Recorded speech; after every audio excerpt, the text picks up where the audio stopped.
Come talk to me. Come here. Mason, go to the circle. Come here, Jaquez. What's wrong? Soraya was lying on me when I never did anything. Okay, did you get in trouble? So why are you upset? Because I don't want her lying on me. Okay, do you know the truth? Can you control other people? Who can you control? Yourself. Yeah, and do you know the truth? That's all that matters, right? You know the truth. Okay, do you have control over other people and what they say and do?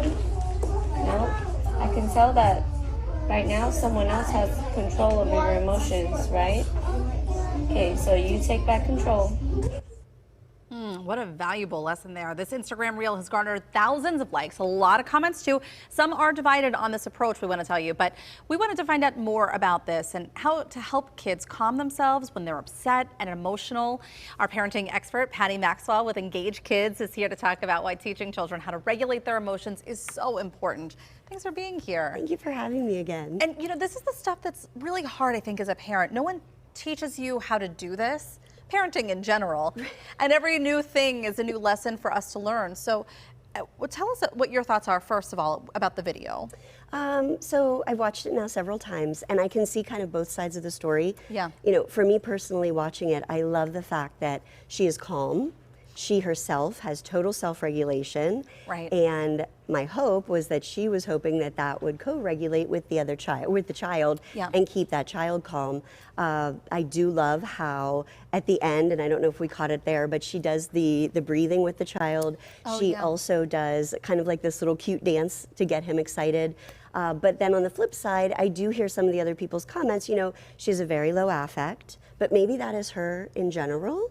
But that low affect also helps again with the co-regulation. Because you want them to match you at that emotional level, Yes. right? So if she would have gotten more excited and upset about it, then he certainly would have, again, co-regulated with her, and his emotions would have gotten bigger. I know some of the other things that I read there were that his feelings weren't validated, and she didn't very specifically say to him, like, I hear you, I can see that you're upset. So maybe those are some other things that we could consider Just here. add in to that conversation. To add in. And she did acknowledge him, but not on that level. Yes. So just playing devil's advocate here, Sure. looking into some of those comments, yeah. But what about just helping him through that? You know, not being able to control other people's emotions.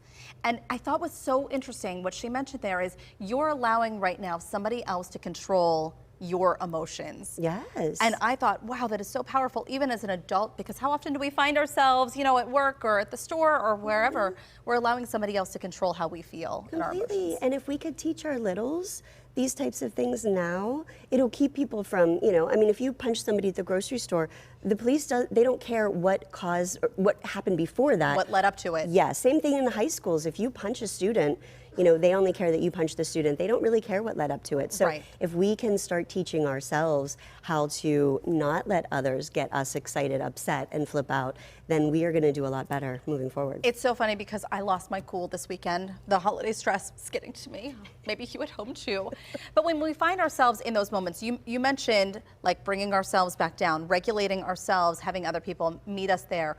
If you do find yourself getting out of control, how do we show our kids, this is what happens when you get out of control? How do we bring ourselves back down? So in the video, they did some breathing techniques. I like how she did, I think she called it the pretzel breathing. Yeah. Something else I've heard a lot of is the figure 8 breathing. You literally just do a figure 8 on your hand. Oh, gosh. There's some other things where you think of that on Sunday when I was yelling at everybody to get in position for our Christmas card picture. That's a very stressful time. Another one is literally breathing down from each finger, so you're taking 5 breaths down. And something else too, like for, you know, you don't want to stand there being like, because that everyone can see what you're doing, but you can put your hand down and you can even just imagine doing those kind of things. Right. Another one is you think square breathing and literally just breathing for each point on the square. So things like that. Walking away is okay too. Yeah. Saying, I need a minute or I need to take a break. Patty, I think this is so important too because you mentioned the validation. Yeah. Everybody gets upset. We have several emotions for important reasons. So we are allowed to be upset, we're allowed to be angry, we're allowed to be frustrated. When does it become a problem? When do you know that they need to be regulated? Like when your emotions need to be regulated? Well, like you said, we are all allowed to have these emotions, and I think it's very important to let children know that and to say, like, I can see that you are angry. It is okay that you are angry. It is not okay that you just threw the glass and broke it. Right. You know, and then trying to help the kids figure out different ways that they can handle that. But again, if we're going to scream and yell at them, they're going to start screaming and yelling back at us. So we need to try. And I'm a parent too. I mean, this is not easy stuff. Like you said, this isn't easy. But trying to regulate ourselves will definitely help that co-regulation between our children too. I think it's such an important conversation because we all go through this and no one gives us a manual. Hey, I wanted to ask you, Patty, we're coming up on the new year. What's next for you and your team? Oh, actually, crazy enough, we just were granted this gigantic $200,000 rapid response team grant. That's wonderful. I know, and so moving into the new year, we are going to be helping children 5 and under who are on the verge of being thrown out of daycare centers. Wow. And we're going to go in and give training and coaching to daycares and preschools and help our littles kind of co-regulate themselves and behaviorally help them all. So that's they just literally just happened. That's wonderful news, Patty. Thank you so much. Congratulations to you and your team at Engage Kidz. If you're interested in learning more about Engage Kidz, we're going to have a link on our website at kdka.com/talkpittsburgh.